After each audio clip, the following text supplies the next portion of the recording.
ഓം ഗുരുബ്രഹ്മ ഗുരുവിഷ്ണു ഗുരുദേവോ മഹേശ്വര ഗുരു സാക്ഷാത് പരം ബ്രഹ്മ തസ്മൈ ശ്രീ ഗുരവേ നമഃ. ഹോമമന്ത്രം.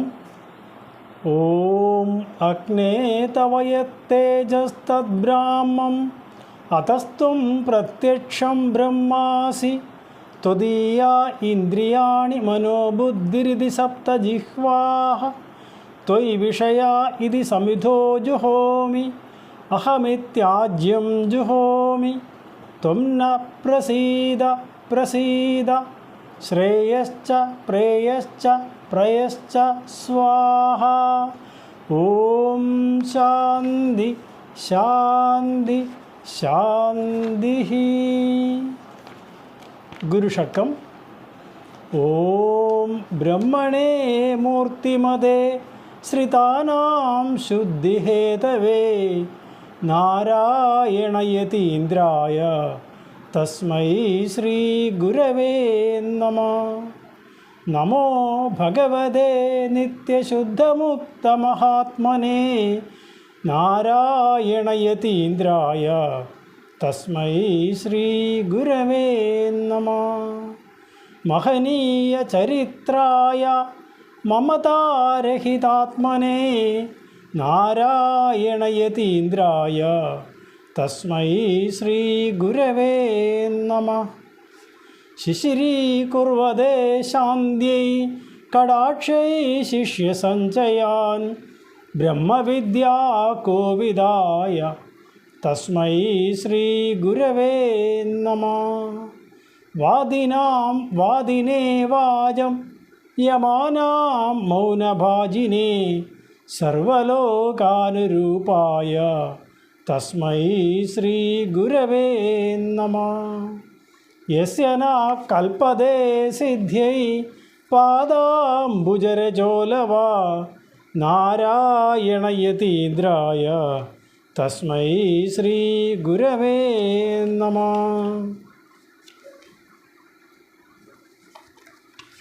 ശ്രീകൃഷ്ണ ദർശനം.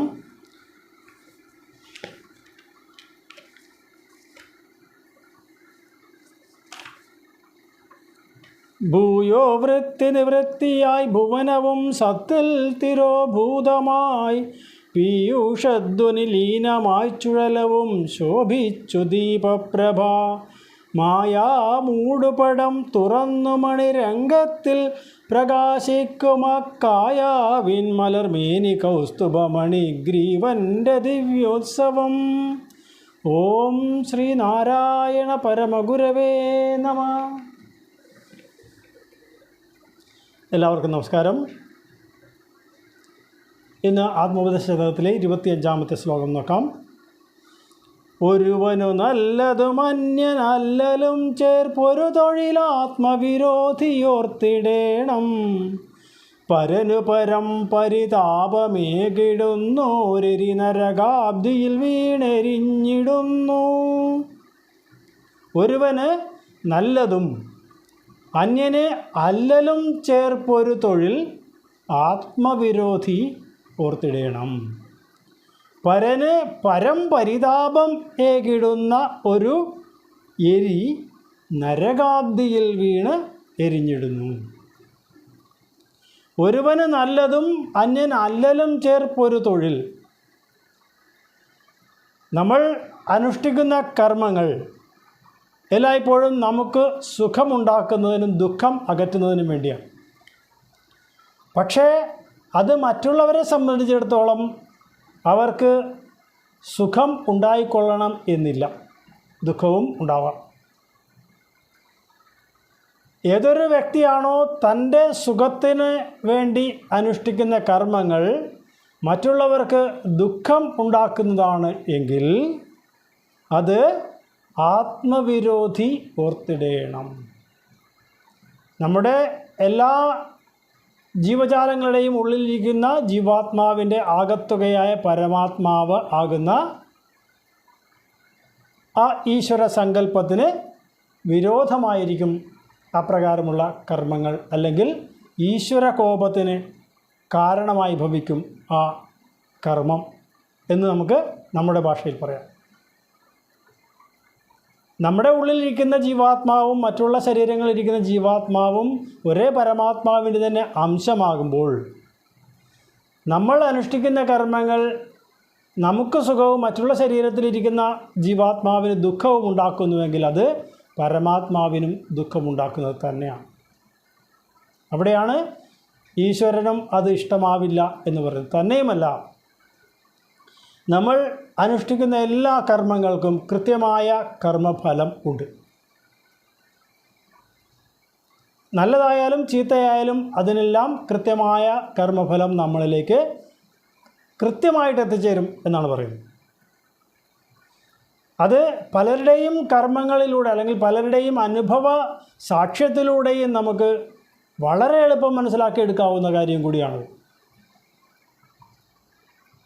അതുകൊണ്ട് അറിവുള്ളവർ അവരവർക്ക് നന്മ വരാനായിട്ട് ചെയ്യുന്ന കർമ്മങ്ങൾ മറ്റുള്ളവർക്ക് ദുഃഖത്തെ ഏൽപ്പിക്കുന്നില്ല എന്ന് ഉറപ്പാക്കാൻ വളരെ ശ്രദ്ധാലുക്കളായിരിക്കും. അങ്ങനെയല്ല എന്ന് വരികിൽ പരനു പരം പരിതാപം ഏകിടുന്ന എരി, പരന് മറ്റുള്ളവർക്ക് പരം പരിതാപം വളരെയധികം ദുഃഖത്തെ ഏകിടുന്ന നൽകുന്ന ഒരു എരി, ആ ഒരു കർമ്മം നരകാബ്ദിയിൽ വീണെരിഞ്ഞിടുന്നു.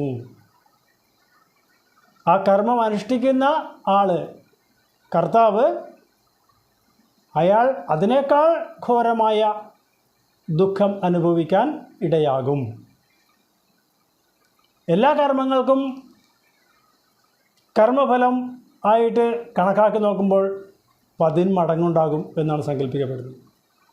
നല്ലതാണെങ്കിൽ അതും 10 മടങ്ങ്, തിന്മയാണെങ്കിൽ അതും 10 മടങ്ങ്. നമ്മൾ പല കഥകളിലുമൊക്കെ പറഞ്ഞു കേട്ടിട്ടുണ്ട്. ഒരാൾ ഇരുന്ന് ഈശ്വരനെ പ്രാർത്ഥിച്ച് പ്രത്യക്ഷപ്പെടുത്തിയിട്ട് വരം ചോദിക്കുന്ന രംഗങ്ങളൊക്കെ നമ്മൾ കേട്ടിട്ടുണ്ട്. അവിടെ പറയും, എന്താണോ എനിക്ക് കിട്ടുന്നത് അതിൻ്റെ ഇരട്ടിയായിട്ട് അയൽവാസിക്ക് കിട്ടുമെന്ന് ഭഗവാൻ പറഞ്ഞു. അപ്പോൾ ആ ചോദിക്കുന്നയാൾ മോശമായ ചോദ്യങ്ങളാണ് ചോദിക്കുന്നത്. കാരണം തനിക്ക് കിട്ടുന്നതിനേക്കാൾ കൂടുതൽ ദുഃഖം മറ്റേയാൾക്ക് വരണം എന്നാണ്. അതൊരിക്കലും ഈശ്വര സന്തോഷത്തിന് കാരണമായി ഭവിക്കില്ല എന്നാണ് നമ്മൾ മനസ്സിലാക്കേണ്ടത്. നമുക്ക് നന്മ വരുമ്പോൾ മറ്റൊരാൾക്ക് കൂടി നന്മ വരികയാണെങ്കിൽ അതിൽ നമ്മൾ വളരെയധികം സന്തോഷിക്കുകയാണ് വേണ്ടത്. പക്ഷേ സാധാരണ ഗതിയിൽ, പ്രത്യേകിച്ച് ഈ കലികാലത്ത്, മനുഷ്യർക്ക് അങ്ങനെയാകാൻ വളരെ ബുദ്ധിമുട്ട് തന്നെയാണ്. നമുക്ക് സന്തോഷമുണ്ടാകുമ്പോൾ നമ്മളെക്കാൾ 10 മടങ്ങ് അധികം സന്തോഷം അയൽക്കാരനുണ്ടായാൽ പിന്നെ നമ്മളുടെ സമാധാനമാണ് നഷ്ടപ്പെടുന്നതായിട്ട് കാണപ്പെടുന്നത്. അറിവുള്ളവർ പക്ഷേ അങ്ങനെയല്ല. നമ്മളുടെ കർമ്മം മൂലം അയാൾക്ക് നന്മ വരുന്നുവെങ്കിൽ വളരെയധികം ആഹ്ലാദിക്കാനുള്ള ഒരു വസ്തുത തന്നെയാണ് അത്. അതേസമയം നമ്മൾ മൂലം മറ്റുള്ളവർക്ക് ദുഃഖമുണ്ടായാൽ അതിനേക്കാൾ അധികം നമ്മൾ ദുഃഖിക്കാൻ ഇടവരും എന്നുള്ളതും മനസ്സിലാക്കുന്നവരാണ് വിവേകികൾ. അതുകൊണ്ട് സദാസമയവും നമ്മൾ ആചരിക്കുന്ന കർമ്മങ്ങളെ വളരെ ശ്രദ്ധയോടുകൂടി വേണം അനുഷ്ഠിക്കാൻ എന്നാണ് പറയുന്നത്. അത് ശ്രീനാരായണ ഗുരുദേവൻ ശ്രീനാരായണ ധർമ്മത്തിലൂടെ നമുക്ക് ഉപദേശിച്ചു തരുന്നത് അങ്ങനെ. ദേശകാലോചിതം കർമ്മ ധർമ്മമിത്യവിധീയതേ. ദേശത്തിനും കാലത്തിനും ഉചിതമായ കർമ്മത്തെ ധർമ്മം എന്ന് പറയപ്പെടുന്നു.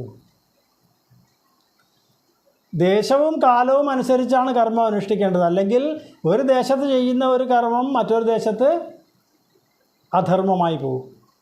ഒരു കാലത്ത് അനുഷ്ഠിക്കുന്ന കർമ്മം അവിടെ ധർമ്മമാണെന്നിരിക്കും, അത് മറ്റൊരു കാലത്തിൽ അധർമ്മമായി ഭവിക്കാം. അതുകൊണ്ടാണ് കൃത്യമായ നിർവചനം ഗുരുദേവൻ തന്നിരിക്കുന്നത്. ദേശകാലോചിതം കർമ്മ ധർമ്മം ഇത്യഭിധീയതേ. എത്ര ദീർഘവീക്ഷണത്തോടുകൂടി ആണ് ഗുരുദേവൻ ഇങ്ങനെ ഒരു നിർവചനം കൊടുത്തിരിക്കുന്നത്. ഇപ്പോൾ ഉദാഹരണമായിട്ട് നമ്മൾ ഒരിക്കൽ കണ്ടു, ശബരിമലയിൽ ആന്ധ്രയിൽ നിന്ന് വന്ന ചില ഭക്തന്മാർ ആ സ്വർണ്ണ കൊടിമരത്തിൽ കൊണ്ടുപോയി ഈയം പൂശി. അവർക്ക് പിന്നാലെ കേരള പോലീസ് പോയി തീവ്രവാദം വരെയൊക്കെ ആരോപിക്കുകയുണ്ടായി.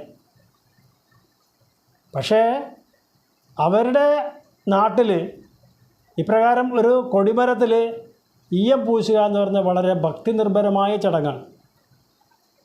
അവർ ആ സങ്കല്പത്തിലാണ് ശബരിമലയിൽ കൊണ്ടുവന്ന് ആ ഒരു കൃത്യം ചെയ്തത്. അവരുടെ സമർപ്പണമായിരുന്നു ഭഗവാന്റെ മുൻപിൽ. പക്ഷേ അത് ഇവിടെ തെറ്റിദ്ധരിക്കപ്പെടാൻ ഇടയായി. കാരണം ദേശം മാറിയപ്പോൾ ധർമ്മത്തിൻ്റെ സ്വരൂപവും മാറി. അതുപോലെ തന്നെയാണ് കാലം മാറുമ്പോഴും ഈ ധർമ്മത്തിൻ്റെ സ്വരൂപം മാറുന്നത്. പണ്ടെല്ലാം നമുക്ക് ശരീരത്തിൽ മുറിവേറ്റ് കഴിഞ്ഞാൽ അപ്പോൾ തന്നെ തേയിലയും ചാണകപ്പൊടിയൊക്കെ വെച്ച് കെട്ടുമായിരുന്നു പൊറുക്കാൻ വേണ്ടി. ഇന്ന് അപ്രകാരം ഒരു കർമ്മം ചെയ്ത ഒരു ഡോക്ടറെ അടുത്ത് പോയാൽ എന്താ ഉണ്ടാവും നമുക്ക് ഊഹിക്കാം. അപ്പോൾ ആ കാലം മാറിയതനുസരിച്ച് ധർമ്മവും മാറി എന്നാണ് അതും കാണിക്കുന്നത്. അപ്പോൾ ദേശത്തിനും കാലത്തിനും ഉചിതമായ കർമ്മത്തെയാണ് ധർമ്മം എന്ന് പറയുന്നത്. ആ പരിധിയിൽ നിന്നുകൊണ്ട് അനുഷ്ഠിക്കപ്പെടുന്ന കർമ്മങ്ങൾ നിശ്ചയമായും നമുക്ക് ശ്രേയസ്സിനെ നൽകും, അല്ലാത്തത് അധോഗതിയിലേക്ക് നയിക്കും എന്ന കാര്യത്തിൽ യാതൊരു സംശയവുമില്ല. അതുതന്നെയാണ് ഇവിടെ നരകാബ്ദിയിൽ വീണെരിഞ്ഞിടുന്നു എന്ന് ഗുരുദേവൻ പറഞ്ഞിരിക്കുന്നത്. കർമ്മത്തിൻ്റെ ഗാഢത അല്ലെങ്കിൽ ഗഹനതയെ വളരെ കൃത്യമായിട്ട് ഭഗവത്ഗീതയിലും പറയുന്നുണ്ട്. കർമ്മണൈവ ഹി ബോദ്ധവ്യം ച വികർമ്മണ അകർമ്മണശ്ച ബോദ്ധവ്യം ഗഹന കർമ്മണോ ഗതിഹി. കർമ്മത്തെക്കുറിച്ച് വളരെ വ്യക്തമായിട്ട് നമ്മൾ പഠിക്കണം എന്നാണ് ഭഗവത്ഗീതയും പറയുന്നത്. കാരണം അരുതാത്ത കർമ്മങ്ങൾ അനുഷ്ഠിച്ചു കഴിഞ്ഞാൽ അതിൽ നിന്ന് അനുഭവിക്കേണ്ടി വരുന്ന ദുരിതങ്ങൾക്ക് കയ്യും കണക്കുമില്ല എന്നാണ്. അത് ഭയങ്കര ഗഹനമാണ് എന്നാണ്, നമുക്ക് മനസ്സിലാക്കാൻ പോലും കഴിയാത്തതാണ് എന്നാണ് ഗീതയിൽ പറയുന്നത്. അപ്പോൾ ഇതെല്ലാം ആധാരമാക്കി നമ്മൾ നമ്മളുടെ കർമ്മങ്ങളെ സ്വയം ശുദ്ധമാക്കുമ്പോൾ അവിടെ ഈശ്വരപ്രസാദം താനെ വന്നു ചേരും എന്നാണ്. അങ്ങനെ ഒരു ആചരണം നടത്തുന്ന ഒരാളെ സംബന്ധിച്ചിടത്തോളം അയാൾക്ക് അന്യരെ ഉപദ്രവിക്കുന്നത് പോയിട്ട് അതിനെക്കുറിച്ച് ചിന്തിക്കുക പോലും അസാധ്യമായി തീരും.